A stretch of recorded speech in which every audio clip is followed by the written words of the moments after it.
Saúde a igreja com a graça e a paz do Senhor Jesus. Irmãos, mais uma vez a gente diz que é bom estarmos na casa de Deus. Estamos felizes, somos vitoriosos por estarmos aqui. É muito bom estarmos com os irmãos, com todos, com os visitantes. Ficamos felizes com a presença de cada um. Estou muito feliz com a presença do pastor Joaquim, uma pessoa assim que é um patriarca na fé, uma pessoa que faz parte da história da gente, um homem de muita piedade. Queridos irmãos, nesta noite vamos meditar no Salmo 77. Abram as Bíblias, por favor, para a leitura do Salmo.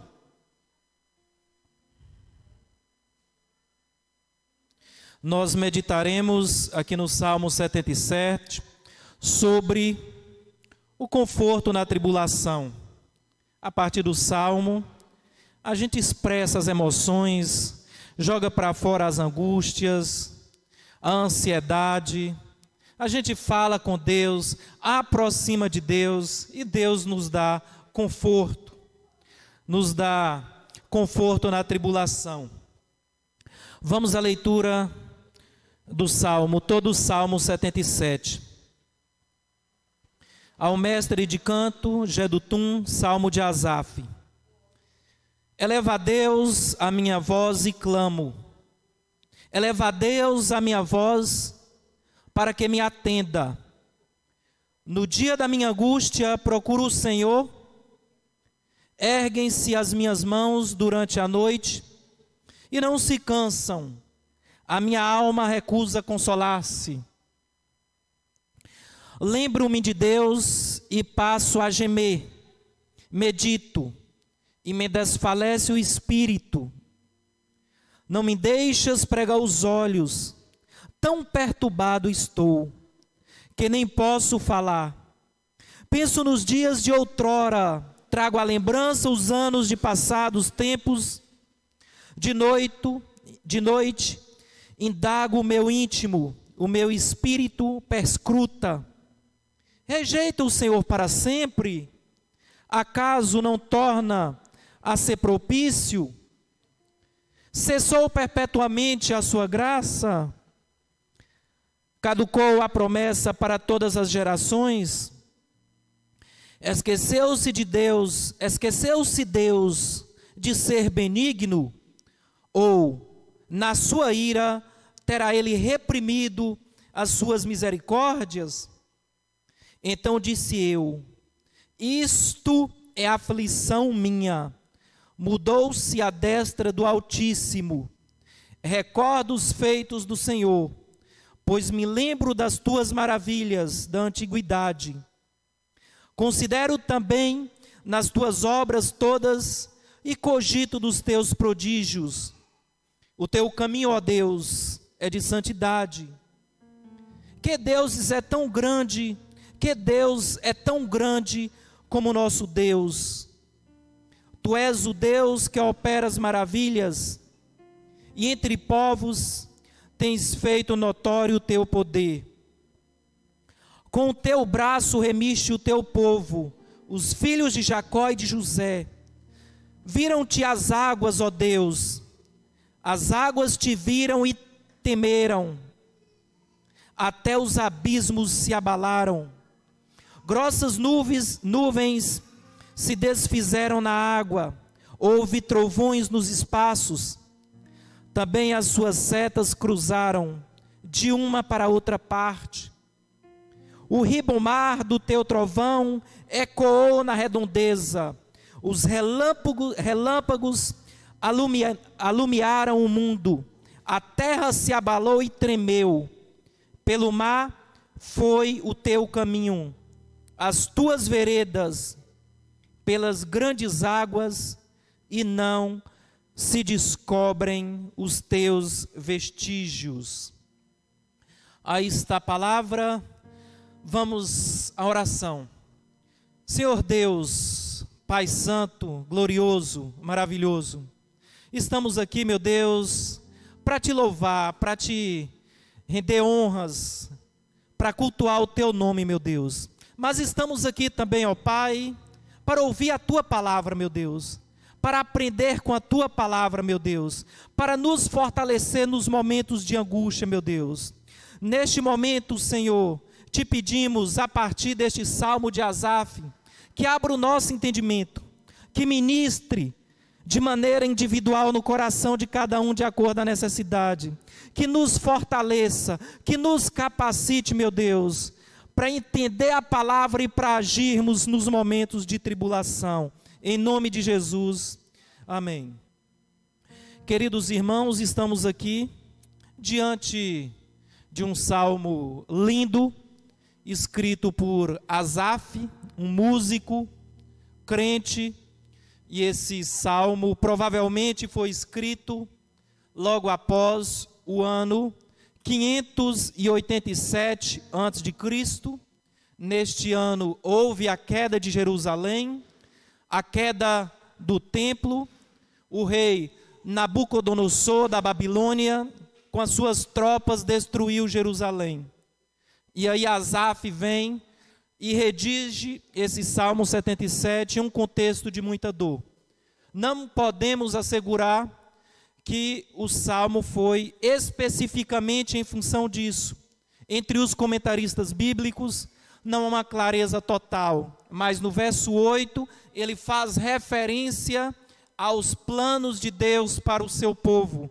Então a gente percebe no decorrer do texto que não se trata de uma angústia individual, mas de um contexto coletivo, com a queda do reinado de Judá, com o povo sendo levado cativo para a Babilônia, ele talvez com medo, talvez associado a questões particulares, a familiares, talvez assassinados, talvez levados nesse contexto de guerra. E é esse o contexto que a gente percebe que Asaf escreve. Um contexto de muita dor, um contexto muito pesado. E eu pergunto aos irmãos, quem aqui tem braço forte para enfrentar as tribulações? Quem aqui tem braço forte para vencer as tribulações? Queridos irmãos, nosso braço sem Deus é nada. Nós precisamos e temos muito que aprender neste salmo a lidar com as tribulações.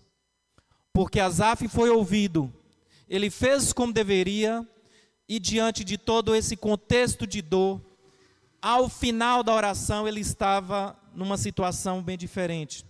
A gente percebe que nos versos 1, 2 e 3 há um forte clamor. Até o verso 9 e 10 há muita angústia, há muita ansiedade. Percebemos dos versos 6 até 9 um forte conflito interno, com muitas dúvidas. Nos versos 7, 8 e 9, ele faz perguntas. É isso mesmo? Ele faz indagações nos versos 7 e 8 e 9, faz perguntas a Deus. Ele quer entender, ele quer desabafar, ele quer compreender. E aí percebemos que esse salmo, simetricamente dividido, organizado, no verso 10 tem uma mudança. E essa mudança começa quando ele compreende que o problema está nele e não em Deus. Aí começa a mudar e a situação começa a ser revertida. Dos versos 11 até o verso 15, ele começa a relembrar os grandes feitos de Deus. Se Deus operou tantas maravilhas, então esse não é um Deus de derrota. Então ele percebe que o Deus está presente, que o Deus sempre foi fiel e que o Deus não abandonou ele, que o Deus não abandonou o povo de Israel, mesmo em pecado. E aí ele vai de maneira mais profunda na última parte do Salmo, 16 a 20. Ele começa a lembrar e a gente percebe que Asaf conhecia de maneira clara a grande maravilha ou as maravilhas de Deus levar Moisés até o Egito, retirar o povo de lá, abrir o Mar Vermelho, operar tantas e tantas maravilhas. Então, ele termina aqui o Salmo fazendo referência a essas grandes maravilhas específicas que Deus operou naquele contexto. Talvez hoje a gente veja de uma forma um pouco mais distante, até pelo tempo. Foi no início, quando Deus, lá no início do Antigo Testamento, mas no início do Velho Testamento, quando Deus está trazendo o povo. Mas Asaf, em relação ao período temporal, está mais próximo à linha temporal. E agora vamos nessa explanação aqui, nessa pregação expositiva, consultar cada verso. No primeiro verso a gente já aprende coisa importante com Asaf. Ele diz que ele eleva a voz. Ele está num contexto de dor, de agonia, ele eleva a voz. Parece simples, mas muitas pessoas no contexto de dor, seja por uma perda de um ente, por uma doença difícil, seja por calúnias, seja por perseguição, um contexto que leva a uma grande ansiedade, uma depressão, normalmente as pessoas não elevam a voz. As pessoas se trancam, se frustram, se derrotam, porque não elevam a voz a Deus. Nós não aguentamos carregar peso, mas Deus está apto a carregar os nossos pesos. Inclusive Ele deu Jesus Cristo na cruz, posteriormente para carregar os nossos pecados, e aí estamos aqui vitoriosos porque aceitamos esse sacrifício. No momento de dificuldade, de tribulação, se é que alguém esteja passando por isso agora, todos já passamos, provavelmente passaremos mais tribulações, se Jesus não vier antes, mas nós precisamos elevar a voz no sentido de orar, mas orar muito a Deus, trazer Deus para a cena. Irmãos, no momento da tribulação não é momento de querer resolver sozinho, não é momento de baixar a cabeça, é momento de trazer Deus para a cena, é momento de permitir que Deus atue nas nossas vidas. Então, só esse primeiro versículo já seria suficiente para uma pregação, se fosse o caso. E aí nós continuamos. Ele ergue as mãos. No contexto do Antigo Testamento, erguer as mãos era entendido como um sinal de luta, de entrega. Ele orava de maneira completa, de corpo e alma. Ele não orava para dentro. Ele jogava as emoções para fora. As tristezas, as angústias, os desesperos, ele compartilhava com Deus, sem reservas na alma, sem reservas no coração. Aí nós percebemos nos versos 1 a 3, como mencionei, que o salmo é introduzido com clamor, e esse clamor certamente é fruto de uma situação desesperadora, de uma situação muito difícil. No verso 3 ele completa, ele diz que lembra de Deus e Deus não responde. E aí chega um momento que desfalece o espírito. Imagine, irmãos, quando a gente está orando e Deus não responde a oração. Deus não é tardio. Às vezes ele chega sempre no tempo certo. Às vezes nós não estamos preparados para ouvir a voz de Deus naquele momento. Mas Ele nunca chega tardio. E imagina alguém que nesse contexto de oração, conforme o verso 4, a noite inteira orando, a noite inteira ralando. Ele já orou provavelmente em silêncio, já sussurrou, já gritou, já desesperou, já ergueu as mãos. E agora chega num determinado momento que o espírito dele desfalece. Ele não tem mais força espiritual para orar. Ele está se sentindo acabado, vazio. Talvez ele estivesse naquele momento orando, mas no momento que está orando, a cabeça já estivesse pensando em outras coisas. Tentando orar, mas sem concentrar mais em Deus. Tentando orar, mas querendo dormir. Tentando orar, mas sem forças para nada, é o que a gente percebe. Só que Asaf não desistiu. E aí eu quero trazer com muita eficácia essa passagem, porque parece simples, mas não é. Irmãos, não esqueçam, daqui um dia, 10 anos, 40, 50 anos, momento de dor não é momento de desistir. Momento de dor não é momento de resolver sozinho. momento de dor é momento de trazer Deus para a cena com a certeza de que a vitória virá. Pode demorar um pouquinho, mas ela virá. Isso é algo extraordinário, dessa palavra inspirada, e que outras pessoas não cristãs não têm o privilégio de aprender isso com o salmista, com essa palavra proveniente do próprio Deus. E aí a gente percebe no verso 5, ou melhor, no 4 a gente volta um pouquinho, ele não dorme. Imagina o desespero. O que levaria a gente a ficar numa situação desta forma, durante uma noite inteira, nessa luta, nesta batalha? E aí ele sai desse estágio de clamor e ele começa a questionar, ele começa a olhar para si. E aí, queridos irmãos, aqui no verso 5, ele começa a pensar no que Deus já fez.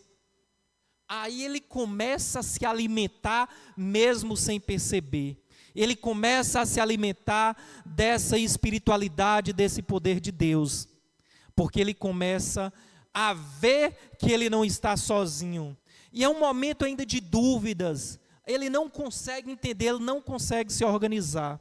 E aqui nesse contexto, um pouco abaixo de perguntas, de dúvidas internas, nós queremos ressaltar uma questão. Muitas vezes as nossas orações não dialogam com o nosso coração.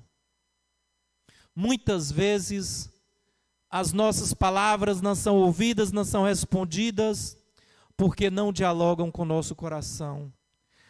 Imagine, por exemplo, uma pessoa que está orando para a conversão de um ente familiar. Eu gostaria tanto que ele fosse convertido, mas no fundo, às vezes nem gosta daquela pessoa.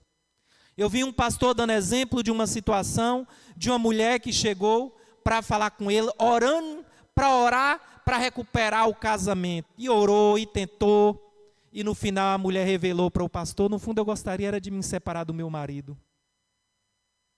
Então muitas vezes o que está no nosso coração não dialoga com as nossas palavras, não dialoga com as nossas orações. E esse conflito interno do eu contra Deus dificulta que as nossas orações sejam respondidas. E a nossa oração não é para mudar Deus.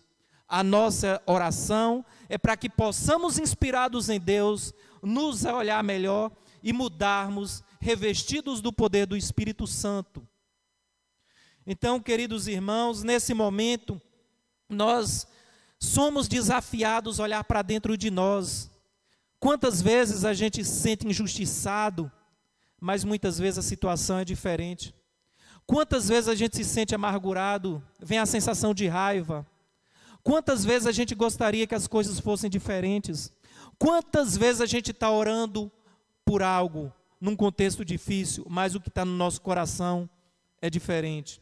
Então aqui, o salmista talvez estivesse passando por essa dificuldade, por essa situação. Nós observamos aqui no verso 6. No 6, eu usei uma palavra aqui minha, ele começa a ruminar em pensamentos.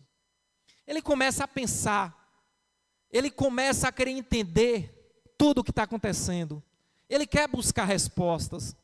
Ele não está num contexto de lamúria. Ele se desesperou, agora ele quer entender o que está acontecendo. Então ele está evoluindo, ainda que devagarinho, mas ele está evoluindo. E depois dessa reflexão dele sem respostas, ele chega para Deus, e chega firme, com algumas perguntas bem incisivas. Até quando fiz a primeira leitura do texto, eu perguntei: será que é legítimo chegarmos com algumas perguntas duras diante de Deus?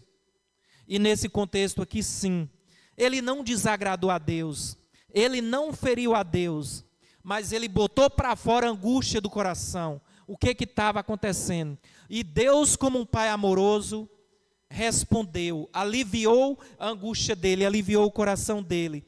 Observem bem o verso 7. Aí ele pergunta a Deus sobre a rejeição. Ali está projetado o 7. Irá o Senhor rejeitar-nos para sempre? Olha que angústia interna. Olha o que ele pergunta para Deus. E aí eu pergunto aos irmãos, Deus estava rejeitando naquele momento? Rejeitou para sempre? Não. O problema muitas vezes estava nele. Mas ele estava jogando para Deus. Só que Deus está num patamar superior e Deus entende os filhos fracos. Jamais tornará a mostrar-nos o seu favor?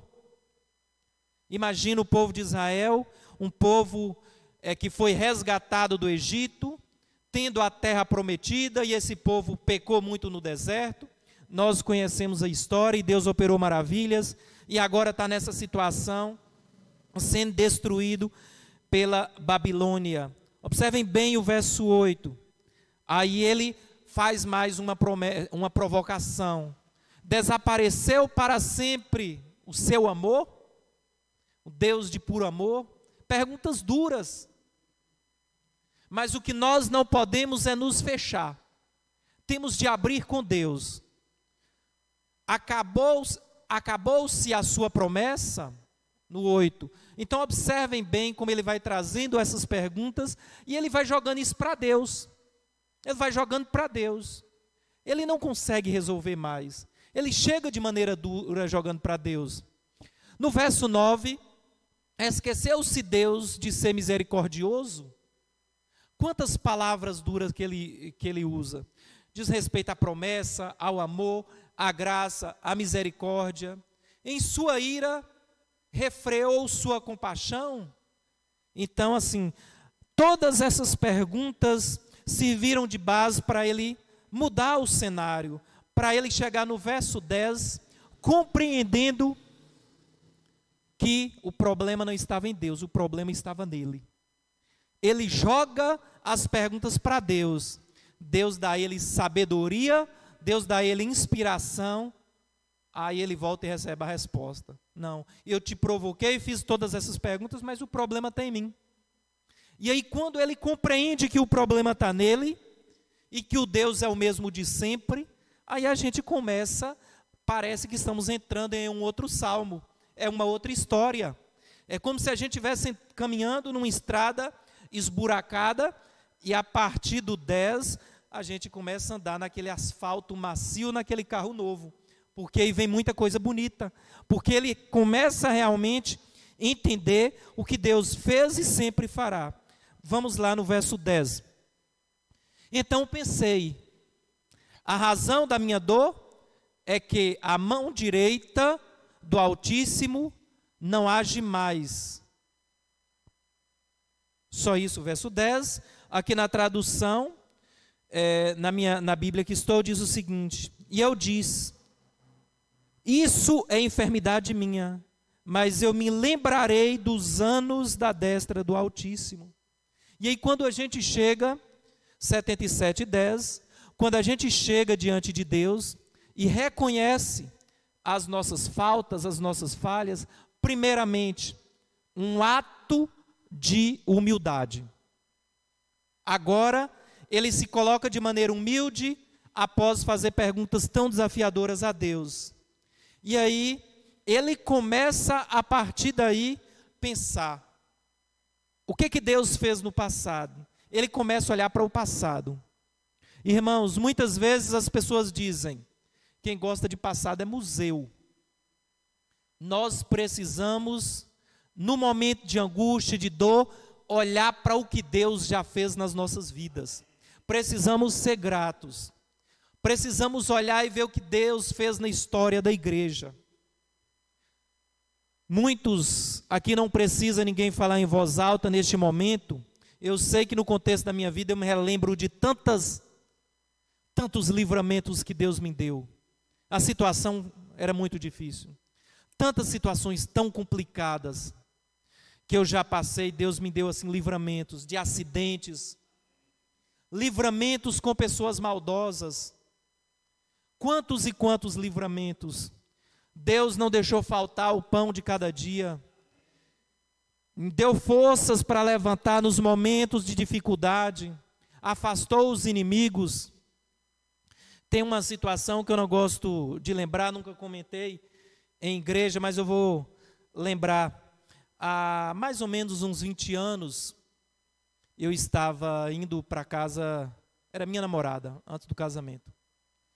De frente do atual mercado, deparei com um senhor pedindo carona, que precisava ir para a cerâmica, não, a usina, para a usina, com a sacolinha não, como se diz, um pacotinho amarrado num pau e jogado nas costas.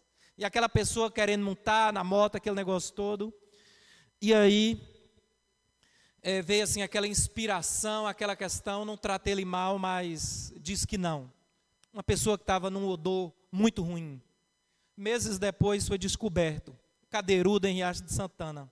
Como a gente lembra de coisas desse tipo e a gente dá glória a Deus pelos livramentos. Quantos livramentos que Deus já nos deu. Nós precisamos, nos momentos de angústia, orar com toda entrega, lembrar do que Deus já fez, lembrar que sem Deus nós somos nada. Foi Deus que nos regenerou. Vamos agora, aqui a partir do verso 11, a gente observar que ele reconhece a soberania de Deus. Ele reconhece a santidade de Deus. E ele começa a ter alívio a partir daí. Verso 11. Recorda os feitos do Senhor. Deus fez muita coisa. Ele começa a lembrar, não podemos dizer exatamente o que, ele traz aqui de maneira poética, mas ele naquele contexto, ele lembrou de muitas coisas que Deus fez. Seja na vida da igreja, seja na vida dele. Aí ele traz à cena um Deus de ação, um Deus de poder, um Deus de santidade. 12. Meditarei também em todas as tuas obras e falarei dos teus feitos. Então a gente já percebe aí, ele meditando nas obras de Deus e não mais ruminando o problema que estava massacrando ele. Ele agora já está meditando na solução e não na dor, e não no que tinha gerado toda essa dor. E falarei dos teus feitos. Olha bem, ele está numa situação difícil, talvez ameaçado de ser levado para a Babilônia, e ele diz, falarei dos teus feitos.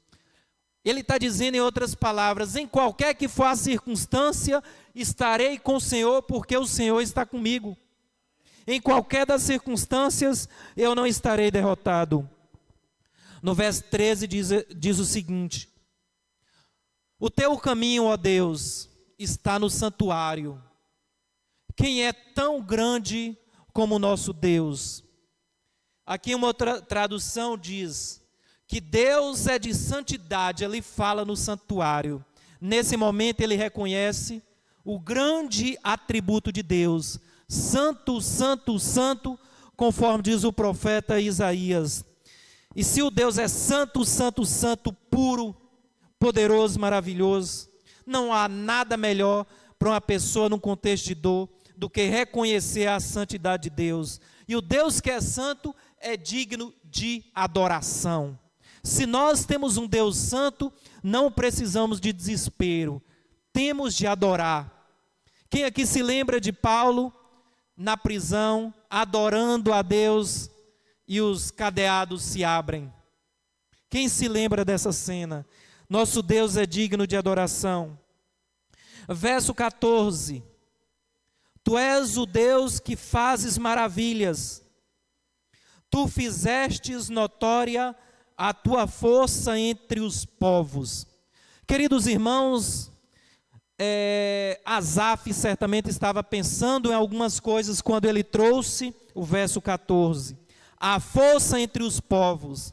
Talvez entre os povos onde Deus, seja no deserto onde passou o povo de Deus, ali o povo de Israel, seja em outros contextos aqui do Antigo Testamento, que Deus lutou, operou e venceu outros povos. Mas ele lembra que esse Deus santo é também um Deus guerreiro, é um Deus invencível.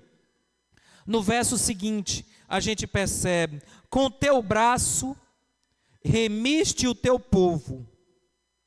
Remir é recuperar, é arrancar lá de baixo. Vocês lembram que não foi um processo simples a retirada do povo de Israel do Egito. Foram muitas pragas de gafanhotos, de rãs, de úlceras, chuvas de pedra. No final houve a morte dos primogênitos. Foi um contexto difícil, mas ele arrancou e trouxe. E aí, eu convido para a gente dar uma espiadinha em Êxodo 3:7. Vamos projetar. Êxodo 3:7, porque Asaf era conhecedor da escritura do Antigo Testamento. A gente observa que o que veremos aqui abaixo está nesse contexto, conforme escreveu Moisés. 7, 8, 9. Então vamos lá no 7. E disse o Senhor: tenho visto atentamente a aflição do meu povo, que está no Egito, e tenho ouvido o seu clamor por causa dos seus exatores, porque conheci as suas dores.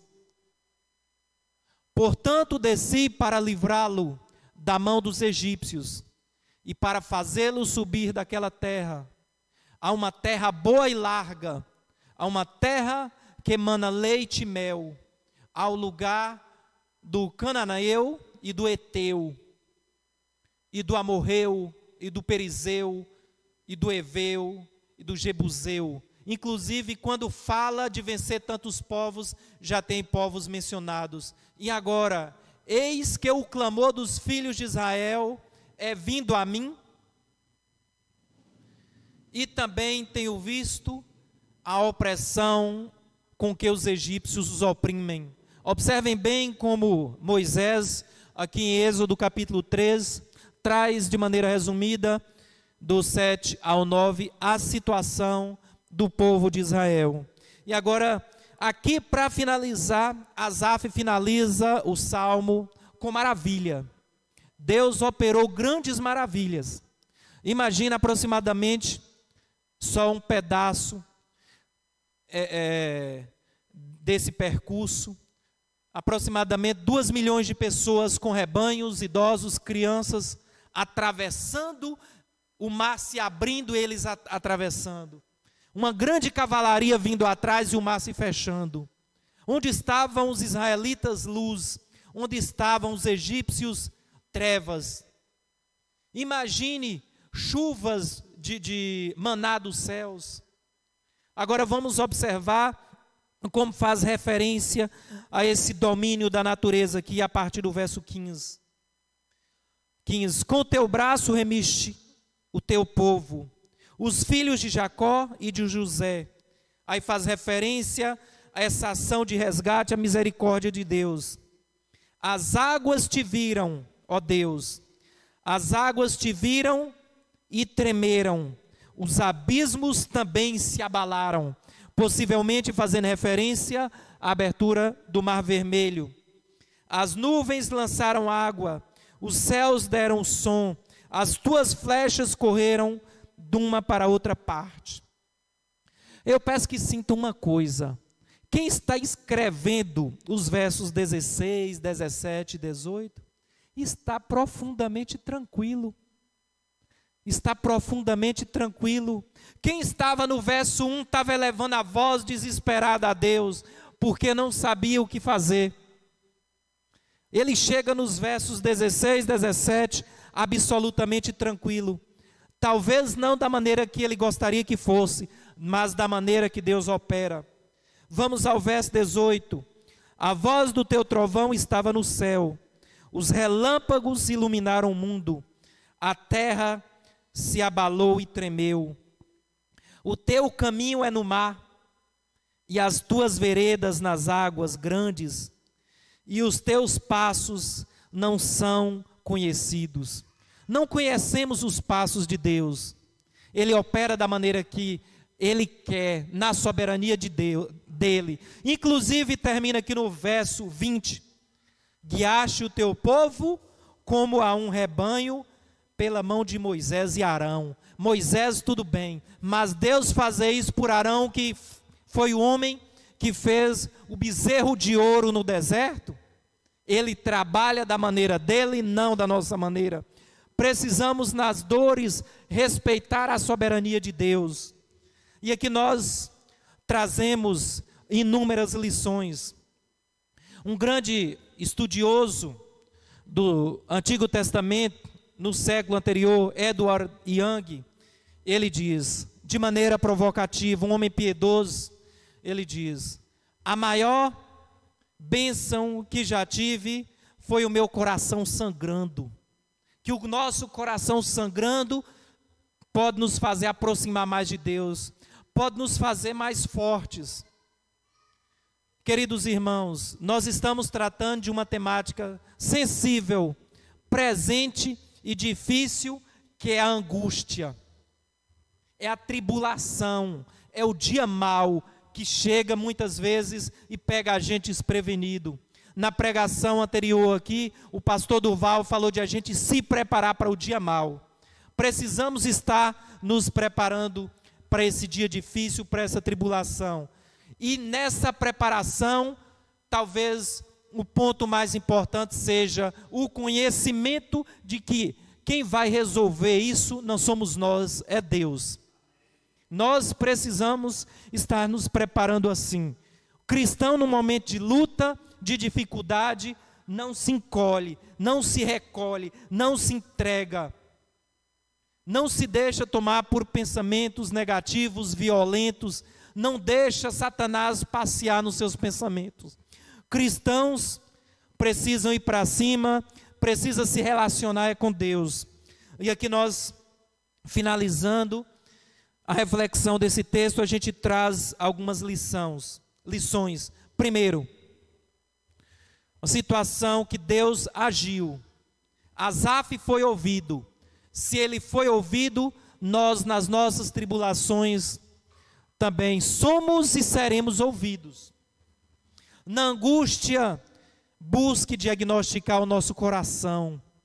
A gente precisa pôr Deus em primeiro lugar, mas a gente precisa olhar para dentro, ver o que está errado e com a certeza de que aquilo tem solução. Nós precisamos limpar o nosso coração e permitir que Deus trabalhe da maneira mais rápida e eficaz possível, porque Deus, Ele não é invasivo. As nossas angústias, queridos irmãos, precisamos entender que elas são traiçoeiras. Nas nossas angústias, a gente, se não buscar Deus de maneira muito rápida, a gente pode ser furtado por pensamentos violentos. Podemos ser levados a falar o que não deveria. Podemos ser levados a tomar decisões que vão repercutir de maneira negativa a vida inteira. Nós precisamos ter cuidado que a angústia também é traiçoeira. Nós precisamos aprender também que nas angústias não é momento de duvidar de Deus. Nunca devemos duvidar de Deus, muito menos nas angústias. Deus é presente, Deus está no controle, mas não da nossa maneira, já falei umas 2 vezes, mas da maneira soberana dele. Queridos irmãos, nos momentos de tribulação, Deus fortalece a nossa fé. Momento de tribulação é momento de louvar a Deus, conforme Asaf menciona aqui, aí no verso 4. No verso 4, é momento 3 ou 4, é momento de louvar a Deus, não é momento de desânimo. E aqui precisamos considerar mais um aspecto. Asaf escreveu isso aqui, conforme mencionado no início da pregação, provavelmente um pouco depois do ano 587. Mas nós já passamos do ano 2023. E entre nós e Asaf aconteceu algo extraordinário. Jesus Cristo veio à terra, veio ao mundo para morrer por nossos pecados e decretar a nossa vitória. Portanto, já somos vitoriosos. Então, se Asaf não tinha motivos para sofrer, para se sentir um derrotado, nós menos. Nós precisamos da glória. Igreja, vamos dar aleluia da glória. Glória, meu Deus, porque nós somos vitoriosos. E aqui a gente encerra esta palavra. Peço aos irmãos que fiquem de pé para um momentinho de oração, aqui a partir da palavra. Queridos irmãos, nesse momento, peço que consultem os seus corações. Quem aqui está passando por angústia, a gente tem um problema, tem um desafio a vencer durante a semana. Às vezes o meu problema não é o seu problema, mas temos desafios. E esta palavra que foi dita aqui não é palavra minha. Eu entrei aqui como instrumento. E o seu coração vai sair daqui muito mais aliviado do que o coração de Asaf. Você vai sair daqui muito mais instrumentalizado, muito mais preparado para lidar com angústias do que entrou. Senhor Deus, Pai Todo-Poderoso, te agradecemos, meu Deus, por esta palavra. Te agradecemos, meu Deus, por esse salmo, inspirado pelo Espírito Santo e escrito por Asaf. Te agradecemos, meu Deus, por ter nos dado forças em todas as angústias, em todas as tribulações que tivemos até hoje. Se estamos aqui, meu Deus, é porque nenhuma dessas angústias, nenhuma dessas tribulações nos derrubou. E se não fomos derrotados, meu Deus, é porque o Senhor sempre esteve no controle. Deus misericordioso e santo, tivemos, ó Deus, um período de pandemia, quantas dores, ó Deus, e o Senhor nos deu força aos nossos familiares, deu força à igreja, meu Deus. Deus, te agradecemos muito por isso, ó Pai. Deus, oramos a Ti, meu Deus, para que nos fortaleça, meu Deus, nos momentos de angústia, para que tenhamos a sabedoria e o discernimento espiritual de orar a Ti, meu Deus. Ó Pai, não nos deixe nos sentir derrotados nos momentos de angústia, mas que possamos, meu Deus, nesse momento, reconhecer a Sua soberania, meu Deus. Que possamos, ó Pai, reconhecer o Seu amor, a Sua santidade, meu Deus. Que possamos reconhecer que o Seu braço direito é símbolo de poder, que o Senhor nunca foi derrotado. Pai misericordioso, nesse momento estamos aqui, meu Deus, somos a Sua igreja, ó Pai. Pedimos que em nome de Jesus, tire toda e qualquer angústia que por acaso haja nos corações, meu Deus.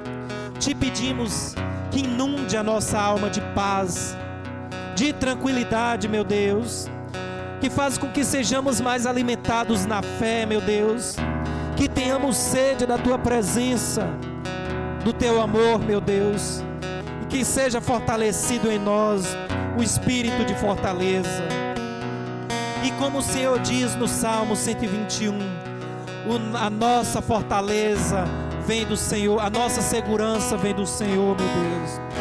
Pai misericordioso, Pai glorioso e santo, não deixe, meu Deus, que tribulação tire o nosso sono, mas que na tribulação possamos entregar nas Tuas mãos, meu Deus. Pai, nos fortaleça, meu Deus, nos alimente espiritualmente, meu Deus. Ó Pai, nesse momento olhe para os nossos familiares, ore para toda a igreja, para os irmãos que não estão aqui. Deus, alivia angústias, meu Deus, na Tua igreja, alivia angústias na nossa parentela, meu Deus. Nos ensine, meu Deus, a intervir em oração, para que angústias sejam aliviadas, ó Pai. Que nesta cidade, ó Deus, as pessoas nesse momento, que estão sem saber o que fazer, pessoas que perderam entes queridos, pessoas no hospital, na cadeia, pessoas em quaisquer circunstâncias, ó Deus, alivia as angústias dessas pessoas, ó Deus. Tenha misericórdia, meu Deus. Pai santo e querido, entregamos, meu Deus, nas Tuas mãos, ó Pai bendito, entregamos nas Tuas mãos as nossas dores, as nossas fraquezas, meu Deus, e que nesta semana que se inicia, o Senhor possa nos conduzir em tudo, nos dar força nas angústias, e que o Senhor possa lutar com o braço forte, ó Deus. Deus, te agradecemos em tudo, por tudo, meu Deus. Em nome de Jesus, meu Deus, te agradecemos e nos renova espiritualmente, com conforto em qualquer situação. Em nome de Jesus, amém.